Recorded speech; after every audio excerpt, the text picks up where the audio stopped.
All right, then. It looks like it's just another day here in America, so let's go ahead and head a little bit further north, shall we? Savannah, let's go.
Wormsloe Historic Site, a 1.5-mile road, live oaks on both sides forming a canopy right over the road.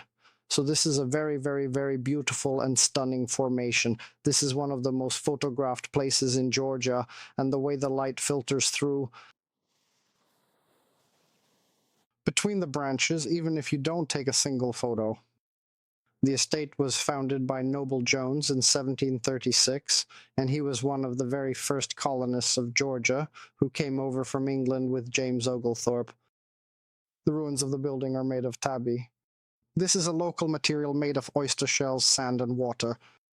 It's actually quite similar to the coquina that I saw yesterday in St. Augustine. 2 days, 2 materials, and 2 ancient locations. Nature provided the material, and the engineers shaped it so it still stands today.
You see, Georgia is famous for its live oaks. You could almost call it the official tree of Georgia, the live oak, and people also like to call them evergreens.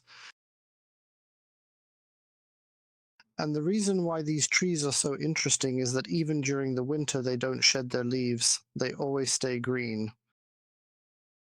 That's why. You see the trees, since they don't play dead, they are always green. So these trees are just as alive in winter, so that's why they call them evergreen live oaks.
Bonaventure Cemetery, 1846.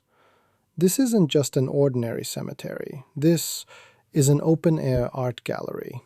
Victorian statues, winding paths, and live oaks, with Spanish moss draping down like a veil.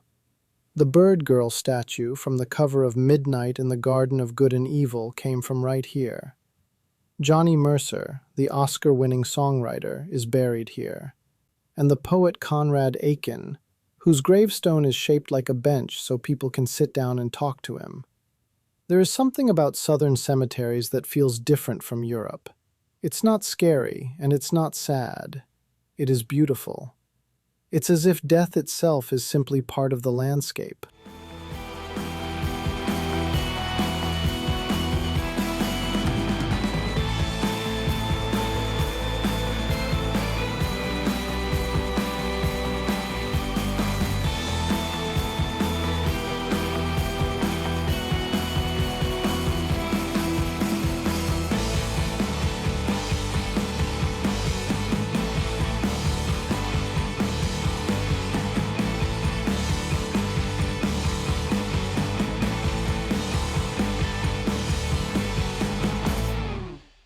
Tybee Island. It's not Key West, it's not Miami Beach, it's not fancy, and it's not glamorous. This is the Redneck Riviera. That's what the locals call it themselves. Colorful houses, fishing boats, and people just simply enjoying the beach. And that is exactly the beauty of it. It's real, it's not staged. In Key West, the sunset at Mallory Square was the experience. In St. Pete, it was the pier. And on Tybee you watch the sunset on the back riverside, looking out over the marshes. It's different from anywhere we've been so far. It's quieter and more honest.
We've arrived in Charleston.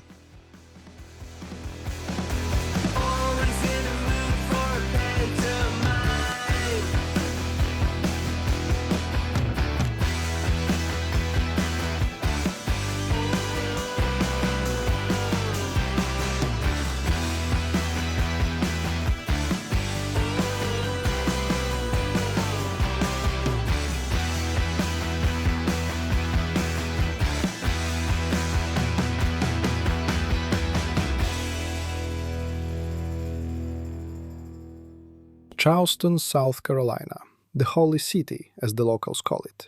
And the name is no exaggeration. Nowhere else in the United States will you find so many church, synagogue, and meeting house steeples piercing the sky, packed so closely together. The city was founded in 1670, and what I see before me is 350 years of American history, compressed onto a single peninsula, right at the meeting point of two rivers, the Cooper and the Ashley. The locals proudly say that this is the exact spot where these two rivers come together to form the Atlantic Ocean. But Charleston doesn't just live in the past. As you walk into the historic district, among the cobblestone streets, the gas lamps, and the pastel-colored houses of Rainbow Row, you are immediately struck by that authentic southern atmosphere. The salty ocean breeze mixes with the scent of magnolias drifting from the gardens, wrought iron gates and wide porches everywhere you look. It feels as if I've just stepped into a massive living time capsule.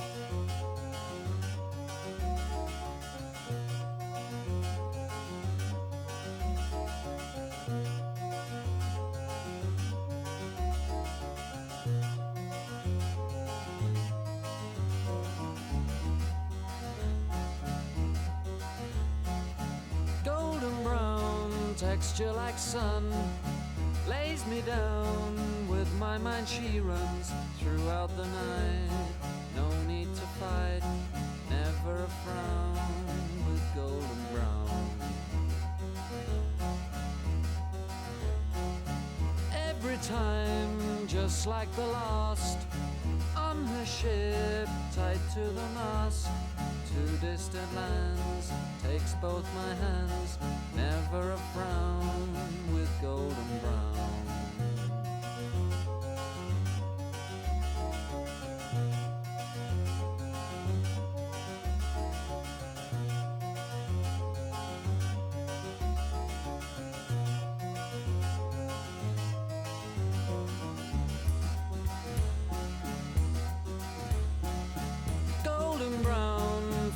Temptress, through the ages she's heading west.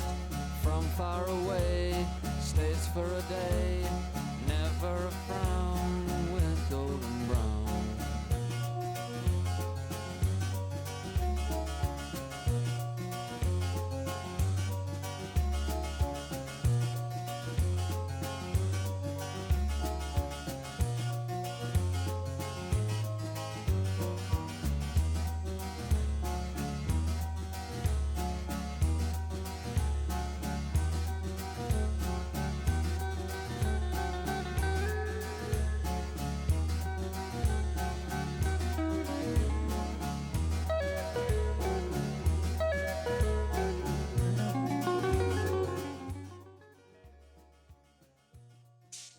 And now we're going to see America's second oldest synagogue, which is also the synagogue that has been in operation for the longest period of time in the United States.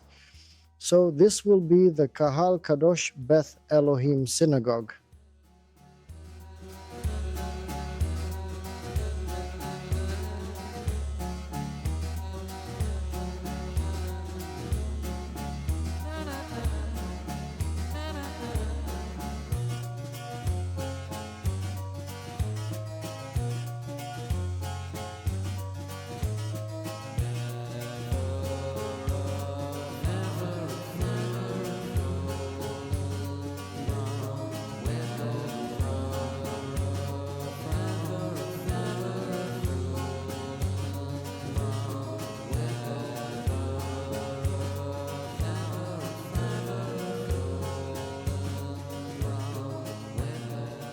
Kahal Kadosh Beth Elohim, in Hebrew, the Holy Congregation, House of God.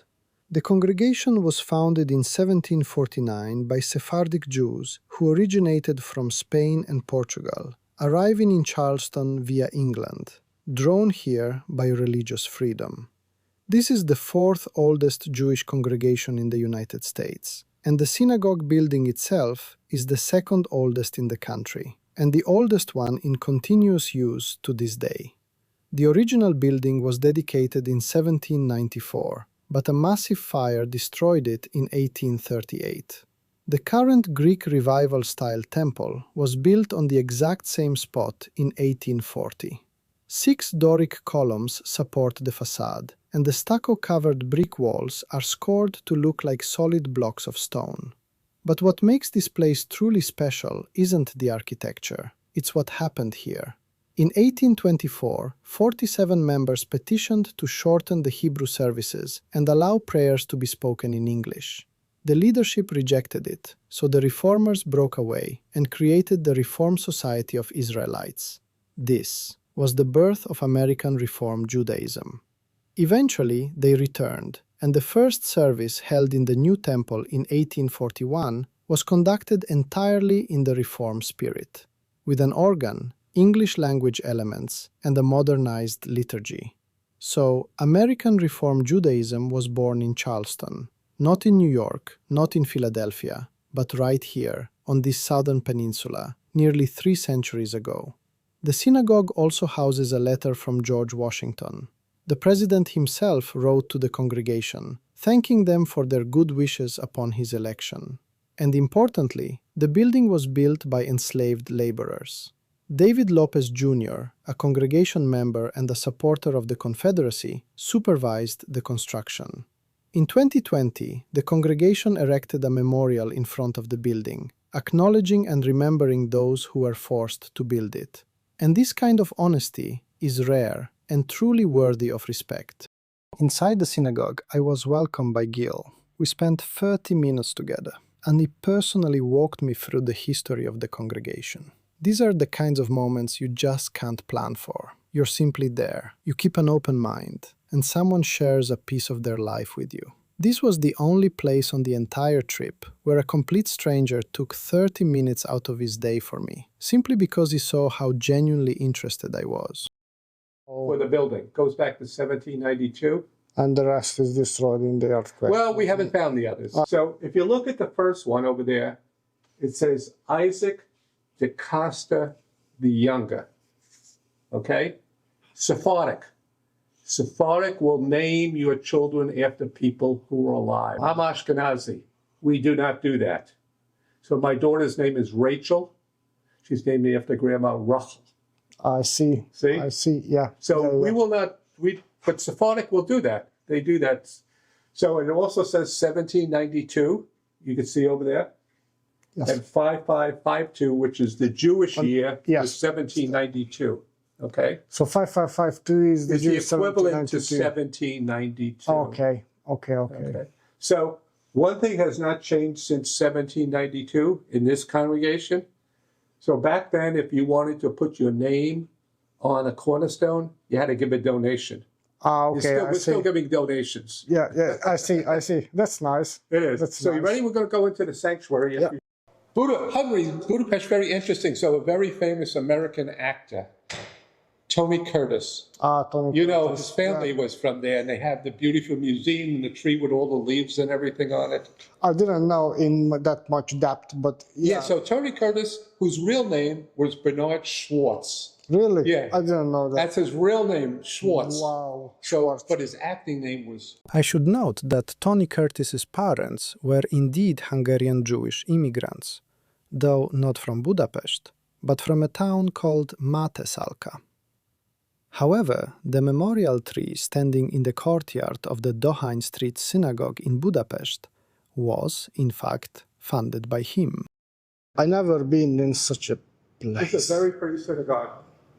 So, if you look at the stained glass windows, you will see most of the artworks on the bottom. These windows were ordered in 1884. We ordered them from Bavaria, Germany in 1884. And when these windows were ordered, there were balconies.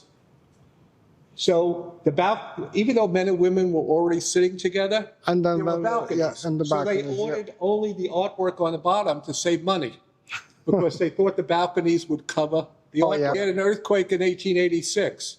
The balconies were destroyed. They never put them back up. So that's why most of the artwork is on, and it came in 1888.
I mentioned to you the synagogue burned in 1838 and was rebuilt in 1840.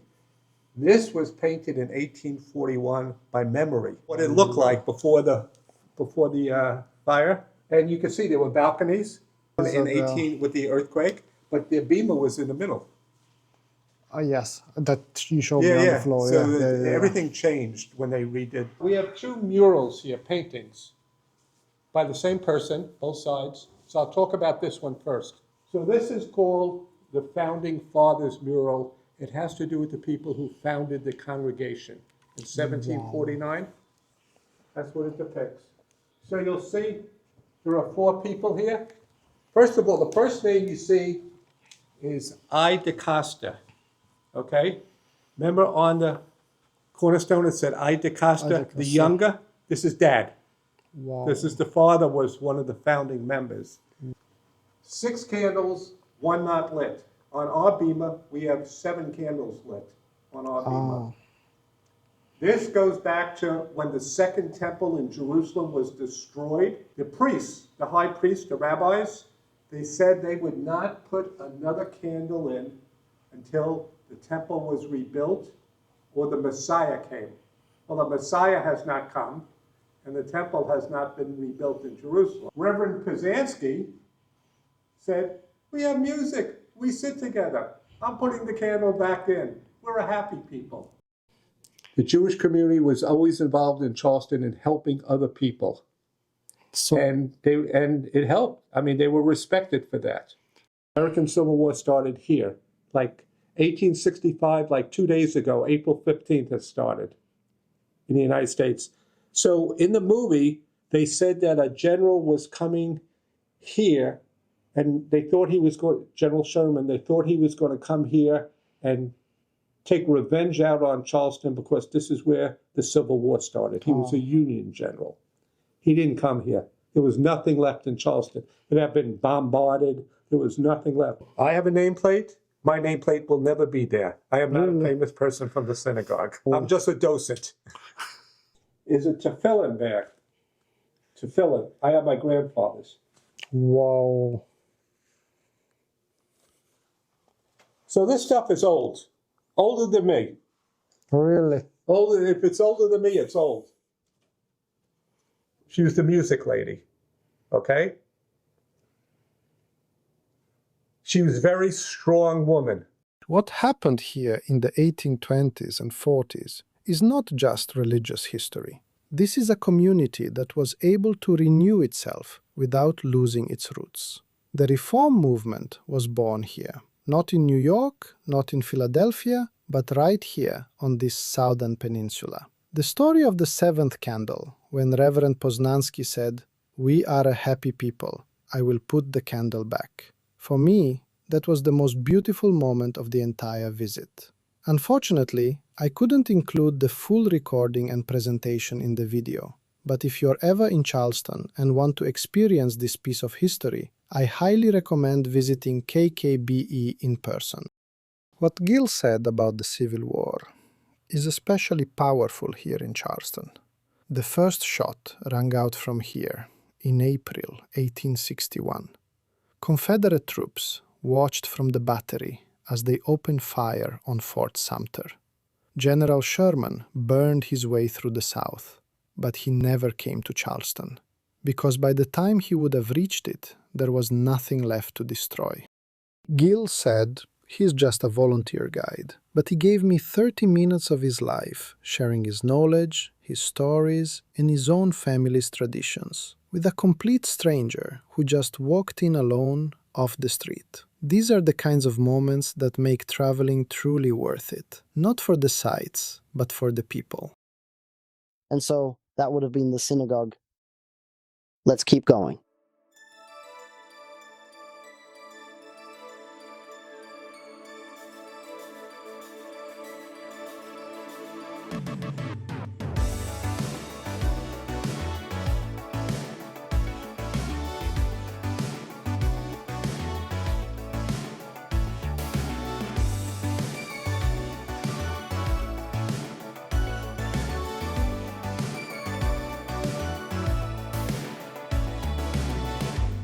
None of us wanted this, and now you want me to go. No matter what you feel, we're ending up alone. I never come for those tears. I got a fragile heart, the night is finally dark. Somebody drift in the breeze, I won't let you fade. And I want you to breathe in the light we made. I never asked for your fears, I won't let them haunt us more, no more, no more. So what are you waiting for? Natalie, all I need is the same that you need. What are you waiting for? Natalie, all I need is the same that you need. Somebody moves in my dreams, I can't let you stray. And I want you to hear what I couldn't say. I never come for those tears, I won't let them fall again, again, again. What are you waiting for? What are you waiting for? Natalie, all I need is the same that you need. What are you waiting for? Natalie, all I need is the same that you need. Let everybody keep talking like they know, but them zero places you could go, 'cause whenever you stop the The battery is located at the southernmost tip of Charleston, where the Cooper and Ashley rivers meet to form Charleston Harbor. Its name comes from the first artillery batteries, which were built here in the 18th century to defend the city. The granite seawall, completed in the early 19th century, has been withstanding hurricanes ever since. It has been reinforced several times, but the core structure itself is 200 years old. In White Point Garden, Civil War cannons and monuments line the paths beneath the old oak trees. It was from this very promenade in April 1861 that Charlestonians watched as Confederate troops opened fire on Fort Sumter, starting the American Civil War. You can even see Fort Sumter from here, right out in the middle of the harbor, where the fresh water pours into the Atlantic Ocean. everybody keep talking like it's true, but they don't see the things that you could do. And whenever you move, the light comes through. What you waiting for?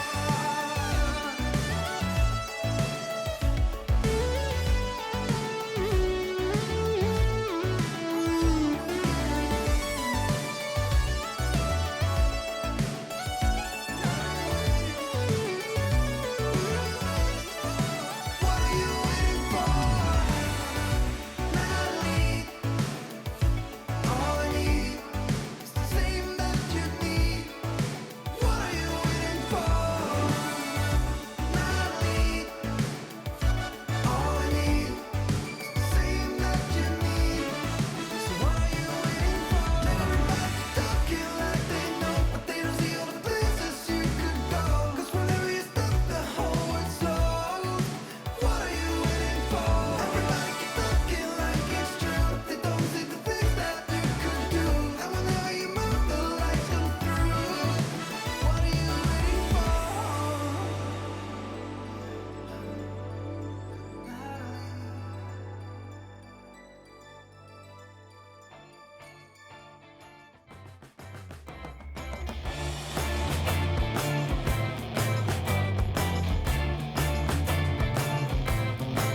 Okay, I ran back to the car. Whew, so that was a good little workout. That's it for Charleston. So we are continuing our journey.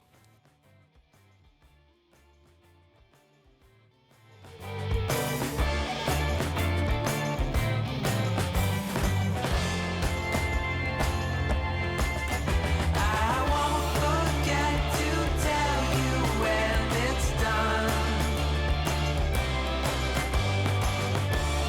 Just be patient, my son.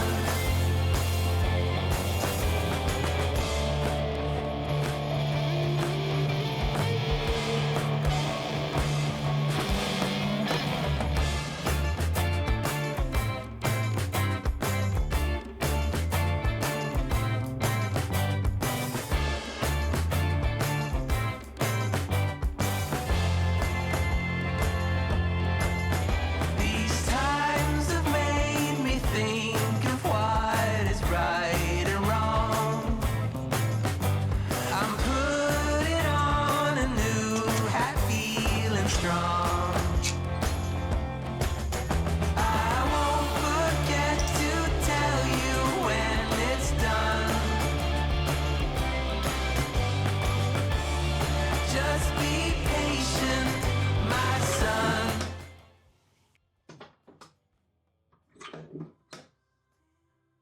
So just to show you guys what the situation is. Okay. So as you can see, you can actually find good motels on a budget.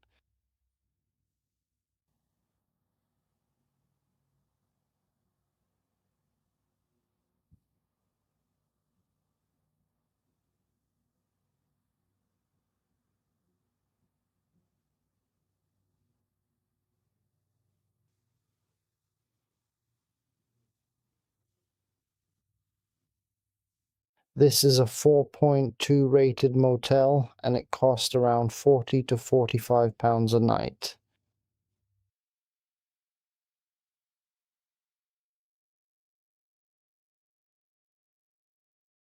And here is the proof that you can get a room in America at a relatively good price.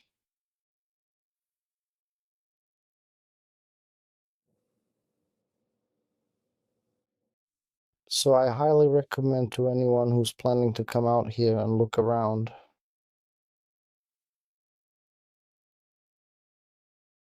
I definitely think you should try doing it the way I do.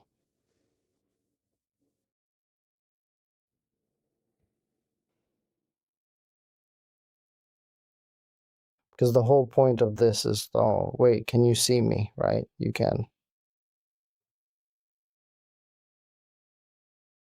So the point is, what they write about the motels on their own websites, unfortunately, doesn't always reflect reality.